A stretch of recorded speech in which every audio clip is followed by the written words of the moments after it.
নমস্কার বন্ধুরা, তোমাদের গোপিকার চ্যানেলে সবাইকে ওয়েলকাম। আমি আজও আরেকটা নতুন রেসিপি নিয়ে তোমাদের সামনে চলে আসলাম। তো আজকের রেসিপিটা বানানোর জন্য আমি এখানে আলু নিয়েছি। আলুগুলো এভাবে আমি দুভাগ করে কেটে নিচ্ছি। দুভাগ করে কেটে নেবার পর ভালো করে ধুয়ে নিতে হবে।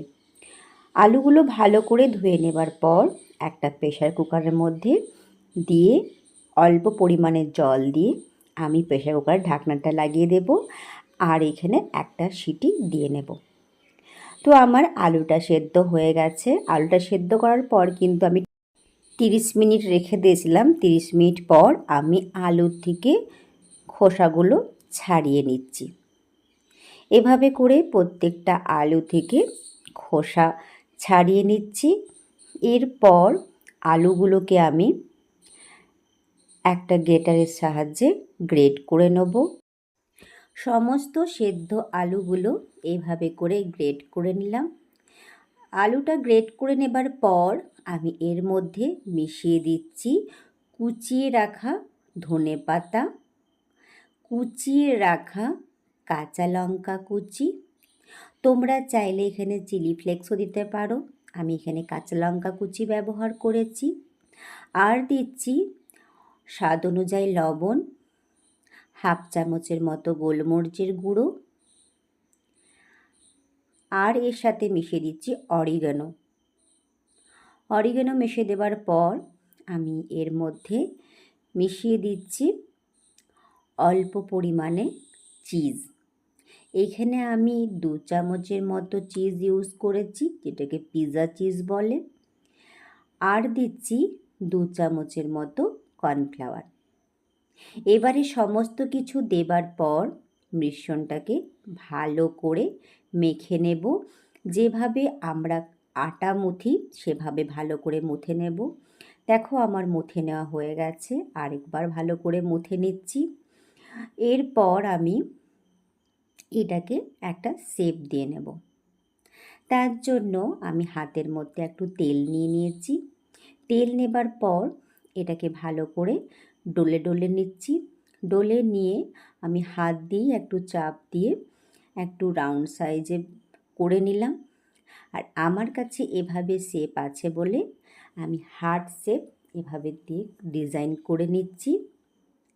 তো এভাবে করে আমি প্রত্যেকটা তৈরি করে নিচ্ছি ডিজাইন।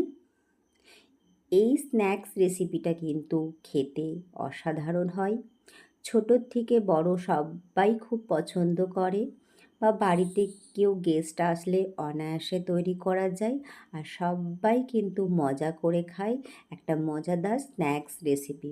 তোমরা অবশ্যই বাড়িতে একদিন ট্রাই করে দেখতে পারো, তোমাদের ভালো লাগবে।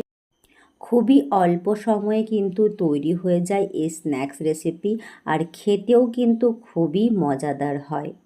তো এভাবে করে আমি সমস্ত শেপগুলো দিয়ে নিচ্ছি। সমস্ত কিছু শেপগুলো দেবার পর দেখতে কিন্তু ভীষণই ভালো লাগছে। দেখো কি দারুণ একটা এক সাইজে সমস্ত কিছু শেপ এসছে, দেখতে সুন্দর লাগছে। এরপর আমি যেটা করব, একটা বাটির মধ্যে 2 চামচ ময়দা নিয়ে নিচ্ছি আর নিয়ে নিচ্ছি 1 চামচ কর্নফ্লাওয়ার।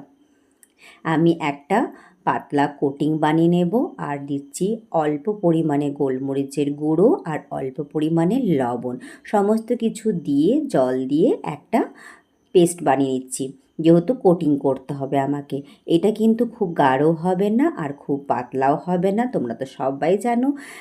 তো এইটা কিন্তু নর্মাল একটা কোটিং তৈরি করে নিয়েছি। আর নিচ্ছি যেটা পাতলা সিমাই হয়, সে সিমাইটাকে নিয়ে আমি এভাবে হাতে করে একদম একটু গুঁড়ো গুঁড়ো করে নিচ্ছি। এরপর এক একটা পটেটো নাগেটস নিয়ে ভালো করে কোটিং করে নিলাম। এরপর আমি যে সিমাইটা গুঁড়ো করে রেখেছিলাম সে সিমাইয়ের মধ্যে ভালো করে লাগিয়ে নিলাম। আমার তৈরি হয়ে গেছে কিন্তু পটেটো লিটল হার্টস নাগেটস। তো আজকের আমার এই রেসিপি তোমাদের কেমন লাগলো কিন্তু কমেন্ট সেকশনে জানাতে একেবারের জন্য ভুলো না। আজকের কিন্তু খুবই মজাদার স্ন্যাক্স রেসিপি আমি তৈরি করে তোমাদেরকে দেখাচ্ছি। তো তোমাদের কিন্তু ভালো ভালো কমেন্টের অপেক্ষায় আমি সবসময় থাকি। এভাবে করে তৈরি করে আমি ফ্রিজে ঢুকিয়ে দিলাম 15 মিনিটের জন্য। 15 মিনিট হয়ে যাবার পর ফ্রিজ থেকে বার করে নিয়েছি। এরপর এগুলোকে একটু ফ্রাই করে নেব।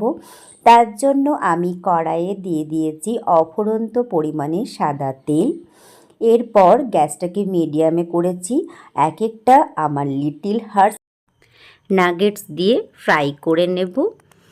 তো বেশিক্ষণ টাইম লাগে না এগুলো ফ্রাই করতে, 2-3 মিনিটের মতো ফ্রাই হয়ে যায়। এক সাইডটা এভাবে ফ্রাই হয়ে যাবার পর উল্টে দিতে হবে, উল্টে পর আরেক সাইডে ফ্রাই করে নিয়ে এবারে আস্তে আস্তে করে তুলে নিতে হবে। খুব অল্প সময়ের মধ্যে তৈরি হয়ে যায় কিন্তু ক্রিপসি পটেটো নাগেটস। তোমরা কিন্তু অবশ্যই বাড়িতে একদিন ট্রাই করে দেখো, তোমাদের ভালো লাগবে। আর ভিতরটা কিন্তু খুবই জুসি হয়েছিল। তোমরা কিন্তু চাইলে চিজটাকে না দিতেও পারো, চিজ ছাড়াও তোমরা বানাতে পারো, খেতে কিন্তু অসাধারণ লাগবে। তো এভাবে করে আমার কিন্তু ফ্রাই করা হয়ে গেছে। এরপর আমি এগুলোকে পেপার টাওয়ালের মধ্যে তুলে নিচ্ছি। পেপার টাওয়ালের মধ্যে তুলে নেবার পর আমি আবারও সেমভাবে বাকি পটেটো নাগেটসগুলোকে ফ্রাই করে নেব। তোমাদের এই রেসিপি আজকের আমি আশা করি ভালো লাগবে। আজকের আমার এই স্ন্যাক্স রেসিপি, এটা কফির সাথে বলো, শুধু বলো, চাটনির সঙ্গে বলো, সসের সঙ্গে বলো, সবের সাথে খেতে ভালো লাগবে। তো তোমরা কিন্তু আমাকে জানিও কমেন্ট করে আজকের আমার এই রেসিপি তোমাদের কেমন লাগলো। তো দেখতে যেমন মজাদার হয়েছে, খেতেও কিন্তু ঠিক সেরকমই মজাদার হয়েছিল। তো এভাবে করে তৈরি করে নিচ্ছি আমি সমস্ত নাগেটসগুলো। তৈরি করে নেওয়ার পর এবারে এগুলোকে আমি সার্ভ করব। আমি এখানে নিয়ে নিয়েছি টমেটো সস। টমেটো সসের সাথে এটাকে আমি সার্ভ করলাম। দেখতে কিন্তু দারুণ হয়েছে, বারবারই আমি বলছি। আর কিন্তু ভীষণই ক্রিপসি জুসি হয়েছিল খেতে। তো তোমরা কিন্তু ভালো ভালো কমেন্ট করতে একদমই ভুলো না। তো ভিডিওটা আর বড় করছি না, সবাই ভালো থাকবে, সুস্থ থাকবে। ভিডিওটা আমি এখানেই শেষ করছি। আর অবশ্যই কমেন্ট করবে।